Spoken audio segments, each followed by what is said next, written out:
Hello বন্ধুরা, তোমরা কেমন আছো? আশা করি সবাই খুব ভালো আছো। আবারও কিছু নতুন নতুন টিপস ভিডিও নিয়ে চলে এসেছি তোমাদের সঙ্গে। আমার এই ভিডিওগুলো যদি তোমাদের ভালো লাগে অবশ্যই তোমরা ভিডিওতে লাইক করে, চ্যানেলে নতুন বন্ধু হলে চ্যানেলটা সাবস্ক্রাইব করে আমার পাশে থেকেছো।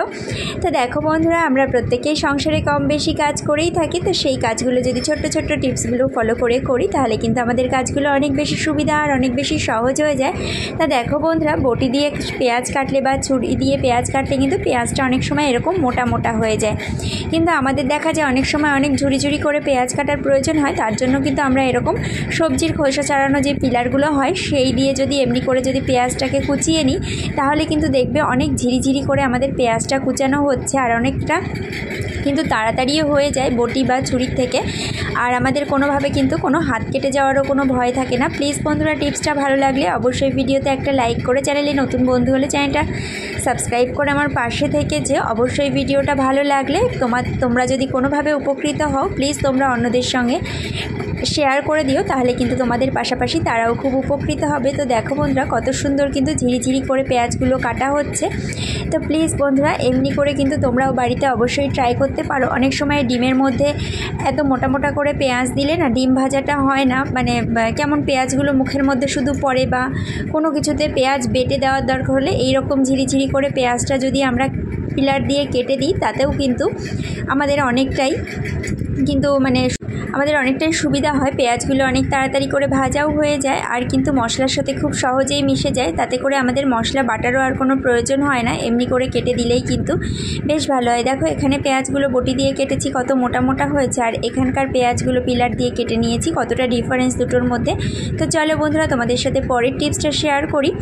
পরের টিপসটি হচ্ছে, আমাদের এই যে হাতের নখগুলো বড় হলে অনেকের ক্ষেত্রে দেখা যায় কোণা থেকে নখগুলো ভেঙে আসে বা নখগুলো বেশি দিন অবধি থাকে না, একদম ভেঙেই যায়, বেশি দিন পর্যন্ত নখ বড় করে রাখতেই পারে না। কিন্তু বন্ধুরা, এই নখগুলো কিভাবে তোমরা শক্ত করবে বা অনেক দিন পর্যন্ত নখগুলো রাখতে পারবে সেটাই আজকে তোমাদের সঙ্গে আমি শেয়ার করব। যে নখগুলো বড় হলে কিন্তু আর ভেঙে যাওয়ার কোনো ভয়ই থাকবে না, এমনি করে কিন্তু তোমরা অনেক দিন পর্যন্ত হাতে নখ রাখতে পারবে। অনেকের ক্ষেত্রেই আমি দেখেছি বা অনেকেই বলে যে নখগুলো আমি রাখতেই পারি না, বড্ড ভেঙে যায়, একদম কোণা থেকে নখগুলো ভেঙে আসে। সেক্ষেত্রে বন্ধুরা, আমরা যেটা করতে পারি, সেক্ষেত্রে আমাদের এখানে যেটা লাগবে, কলগেট লাগবে আর লাগবে একটা পুরনো ব্রাশ। এই হলেই কিন্তু আমাদের নখগুলো বেশ শক্ত হয়ে যাবে। মোটামুটি সপ্তাহে 2 দিন করে যদি তোমরা এই কাজটা করতে পারো তাহলে দেখবে তোমাদের নখগুলো আর ভেঙে যাচ্ছে না ঘন ঘন। এরপর কিন্তু তোমরা বড় নখ রাখতে পারবে, কোনো রকম কোনো অসুবিধাই হবে না। দেখবে নখগুলো কত শক্ত হয়ে গেছে। সেমটা কিন্তু আগে আমারও হতো, কিন্তু এখন আর আমার এই প্রবলেমটা ফেস করতে হয় না। দেখো আমার হাতের নখগুলো কিন্তু অনেক দিন ধরেই আছে। তো দেখো বন্ধুরা, এখানে আমি নিয়েছি একটা পাত্রের মধ্যে অল্প সামান্য পরিমাণে জল। তোমরা যে যার পরিমাণ মতন নিয়ে নেবে। এবারে নখগুলোকে ভালো মতন করে ঘষে নেব। অবশ্যই ভালো করে নখগুলো ঘষে, এভাবে করে কলগেট দিয়ে ভালো করে নখগুলো ঘষে নিলে কিন্তু দেখবে নখগুলো অনেক বেশি পরিষ্কার সাদাও হয়ে গেছে আর অনেকটা কিন্তু নখগুলো শক্ত হয়ে যাবে। তোমরা কয়েকদিন এই টিপসটা যদি ফলো করো তাহলে তোমরা দেখবে যাদের নখ রাখতে পারো না, বড় একটা প্রবলেম, তারা কিন্তু খুব সহজেই দেখবে নখটা বড় করতে পেরেছো আর একদমই কিন্তু নখ ভেঙে যাচ্ছে না। তো প্লিজ বন্ধুরা, টিপসটা যদি তোমাদের ভালো লাগে অবশ্যই ভিডিওতে লাইক করে, চ্যানেলে সাবস্ক্রাইব করে আমার পাশে থেকে যেও। আর যদি তোমাদের ভালো লাগে অবশ্যই তোমরা টিপসটা অন্যদের সঙ্গে শেয়ার করে দিও, তাহলে কিন্তু তোমাদের পাশাপাশি তারাও উপকৃত হবে। অনেকেই দেখা যায় নখ রাখতে পারে না বলে নখ নেল এক্সটেনশান করিয়ে নখ আর কি লাগায়। তো সেক্ষেত্রে তারা কিন্তু এইরকমভাবে যদি টিপস অ্যাপ্লাই করে তাতে করে কিন্তু তাদের নখগুলো আর ভেঙে যাবে না, তারাও কিন্তু অনেকটা বড় নখ রাখতে পারবে। প্লিজ বন্ধুরা, ভিডিওটা ভালো লাগলে ভিডিওতে একটা লাইক করে, চ্যানেলটা সাবস্ক্রাইব করে আমার পাশে থেকে যেও। আমার সমস্ত বন্ধুদেরকে অসংখ্য ধন্যবাদ, অসংখ্য ভালোবাসা। প্লিজ তোমরা সবাই এমনি করেই আমার সঙ্গে থেকো, আমার পাশে থেকো। তোমরা যারা এখনও চ্যানেলটা সাবস্ক্রাইব করবে ভাবছো করনি, প্লিজ তোমরা চ্যানেলটা সাবস্ক্রাইব করে আমার পাশে থেকে যেও। দেখো নখগুলো কতটা পরিষ্কার হয়ে গেছে আর এমনি করেই কিন্তু নখগুলো তোমরা অনেক দিন পর্যন্ত রাখতেও পারবে, ভেঙে যাবে না। তো দেখো বন্ধুরা, পরের টিপসে ফিরে এসেছি। পরের টিপসটা হচ্ছে, এই যে আমাদের যে বেসিনের কল, অনেক সময় এই যে বেসিনের কল দিয়ে কি হয় দেখো, ছড়িয়ে ছিটিয়ে জল পড়ছে, এতে করে আমাদের জলটাও বেশি পরিমাণে খরচা হচ্ছে। আর এই যে দেখো, যে পাশে আমার কাপড় বাঁধা আছে সেই পাশের জলটা কিন্তু সমানভাবে পড়ছে। আমরা একটা জায়গা থেকে ব্যবহার করতে পারছি, ওটার জলটা কিন্তু কম খরচা হচ্ছে। এক্ষেত্রে বন্ধুরা, এখানে আমি নিয়েছি একটা রুমাল।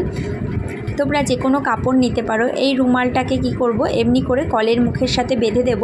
তাহলে যেটা হবে বন্ধুরা, আমাদের যে জলটা আমরা পাবো সেটা কিন্তু ছড়িয়ে ছিটিয়ে চারিদিক দিয়ে পড়বে না, আর জলটাও কিন্তু আমাদের কম খরচা হবে। আর জল কম খরচা হলে কিন্তু বন্ধুরা আমাদের মোটরটাও কম চালাতে হবে, আমাদের ইলেকট্রিক খরচাটাও অনেকটা বেশি বেঁচে যাবে।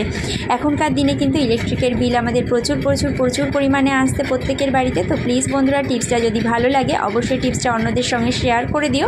আর ভিডিওটা ভালো লাগলে ভিডিওতে অবশ্যই লাইক করে, চ্যানেলে নতুন বন্ধু হলে চ্যানেলটা সাবস্ক্রাইব করে আমার পাশে থেকে যেও। তো দেখলা বন্ধুরা, কাপড়টা খোলার পরে আবার সেই জলটা ছড়িয়ে ছিটিয়ে পড়ছে। আমি কাপড়টা বেঁধে তোমাদেরকে আবারও দেখাচ্ছি যে কত সুন্দরভাবে কিন্তু একই জায়গা দিয়ে জল পড়ছে। আর এই জল ব্যবহার করলে কিন্তু আমাদের জল কম খরচা হবে। আর কাপড় ছাড়া যে আমরা যে জলটা ব্যবহার করি, চারিদিক দিয়ে ছড়িয়ে জলটা পড়ে, এতে কিন্তু আমাদের বেশি খরচা হয়। তো চলো বন্ধুরা, পরের টিপসটি আমি তোমাদেরকে দেখাচ্ছি। ভাতের ফ্যানটা আমরা সাধারণত ফেলে দিই, কিন্তু আমাদের যে মানে রান্নাঘরের যে হাত মোছার নেতা বলো বা হাত উপুর করার জন্য যে নেতাগুলো আমরা ব্যবহার করি, সেগুলো কিন্তু নোংরা হয়ে যায়। রান্নাঘরের কাপড় যেহেতু তেলকাশটা হয়ে যায়, সেক্ষেত্রে এই যে গরম ফ্যানের মধ্যে কাপড়টা ভিজিয়ে রাখলে কিন্তু খুব ভালো পরিষ্কার হয়ে যাবে। টাটা বন্ধুরা, এখানেই ভিডিওটা শেষ করছি।